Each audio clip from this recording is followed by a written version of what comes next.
Give y'all an update on what's going on with me as far as my health and everything. Okay, I had my surgery on December 20th.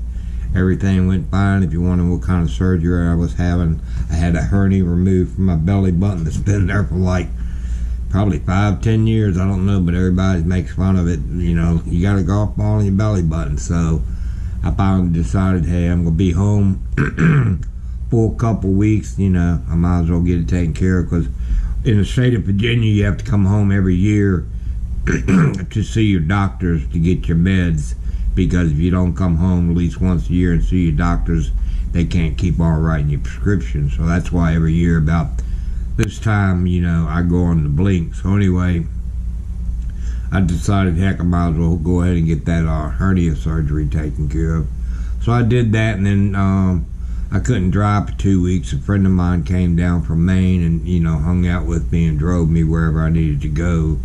I guess you can't drive because they put you on pain medicine, and the pain medicine makes you a little loopy. I only took it for like 2 days because it was just way too much for me. So anyway, you know, hung out with Charles for about 2 weeks. You know, we went here and went there, and then I think he went back home to Maine.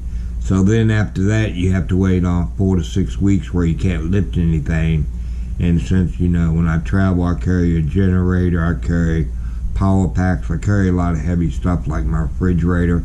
So I wouldn't be able to lift it, so I had to wait until the, excuse me, 4 to 6 weeks was up where the doctor released me, where I could, you know, do what I wanted to do.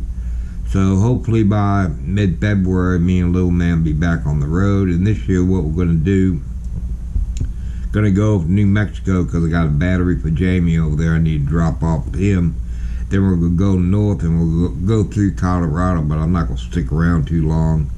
And then I'd like to go to Idaho, Wyoming, Montana, and I'd like to spend a right good amount of time over in Oregon and Washington, because I really haven't spent a whole lot of time there. I've worked there before because they have a lot of paper mills there, so I've worked there a lot. And then from there, I'd like to go up to BC, Canada, because they're having a rally up there, a Scamp rally, and I'd like to go to that. But that's the game plan, you know. I enjoy, you know, all the comments y'all sent me about asking me how I was doing or what was up and all that good stuff. I really appreciate that, because that shows me people watch my channel and that they're, you know, they enjoy my channel. Then, you know, and to me that's what it's all about. It's between me and y'all getting enjoyment just as much as I get enjoyment. And, you know, little man, he just goes along for the ride. He's my buddy. So yeah, that's the game plan. Then on top of that, when I first came home, I was home about a week. The local TV station here in Richmond, Virginia, WTVR Channel 6, wanted to interview me because one of the reporters saw my interview from Minnesota, and he wanted to run a special on me. So they came out. I met them out at Pocahontas State Park, because that's where I was camping at the time. Just a little getaway while I was sitting around the house. And they did about 4 hours of video, and that 4-hour videos, the photographer Jeff had to narrow it down to 4 minutes of video, because that's how long they gave him to put it on TV. So it was a cool experience. I mean, the lights and cameras and all that good stuff, and the reporter and the photographer, they were great people. I really enjoyed working with them. But so what I've done, I've added that clip to the end of this video, so y'all will get an idea what it's about, because I thought it was pretty neat. I mean, yeah, I mean, it's not every day I get interviewed and then put on TV. And on top of that, it kind of like helped spread my awareness of my channel out there, because, you know, that's good for me. But anyway, I hope y'all enjoyed this video clip I'm gonna put on here, and hopefully I'll see y'all down the road. And yeah, everything's gonna work out great, and I appreciate all the support I've gotten over the last couple of months, and I thank y'all very much for that. And I thank you. I mean, please subscribe, keep on watching me. See you down the road. Have a great one.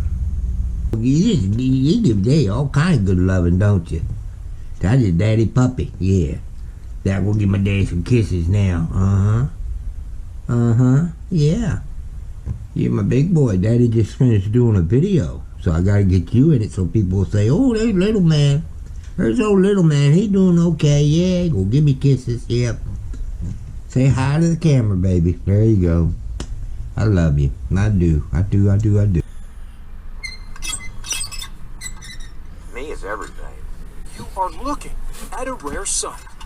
Kind of hard to explain because if you're not a wanderer, you wouldn't get it. John Holderfield standing still. And I wanted to travel because that's basically what I've done my whole life. The roving retiree from Chesterfield hits the road as his hobby. What you doing? And we're not talking a Sunday drive. What you doing? Give me some piggy. This here map is for this camper. This is where the camper's been. As far as the whole United States, I've been to every one of them. The 66-year-old is exploring the nation. And I can go as come as I please. One byway and back road at a time. From one day to another, I never know where I'm going. He is tackling his big adventure in the smallest way possible. Yeah, it's called scamping. John's road trips include this tiny trailer. I picked this up in April of 2017. Don't blink. This thing here will go any place. You might miss his beloved Scamp. I knew I needed a light camper. The camper only weighs 1,500 pounds.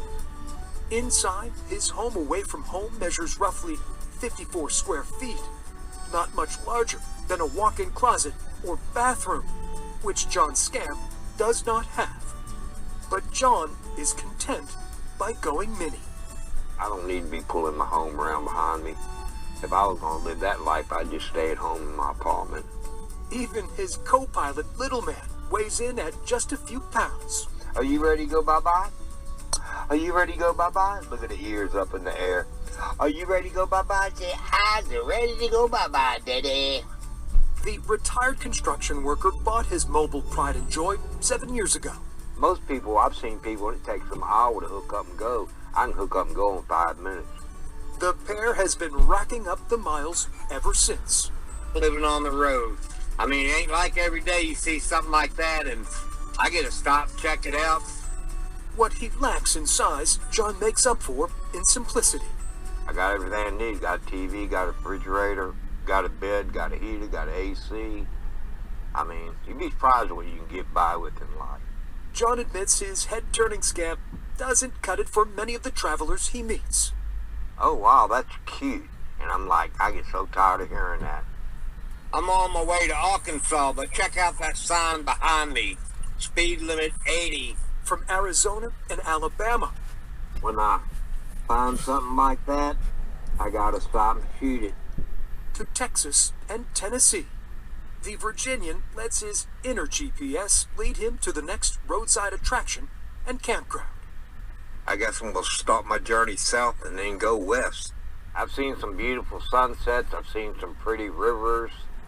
I've been places where you know no other humans are around you. The father of 7 grown children documents his scamping adventures on his YouTube channel.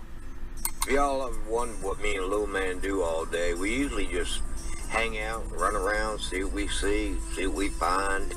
From the magnificent. Now this here is probably the best view I've gotten. It's called the River Bend Outlook, but check it out. To the mundane. By 5 o'clock, we'll have us some good spaghetti, so, yep, that's how we do it. He details everyday life as a scamper. Okay, it's a one lane bridge, so you gotta wait for the other people to come across before you can go across, but here we go. John's videos notch thousands of views. Yeah, you don't see something like that every day, so there we go, finally got my shot. Providing an escape for his followers who can't travel. This is a wildlife preserve. It's called Crab Orchard, and it's about 10 miles west of Marion, Illinois.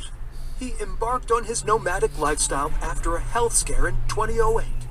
And I was like, you know, my days could be numbered, so I need to get out there and do what I want to do, so I just did it.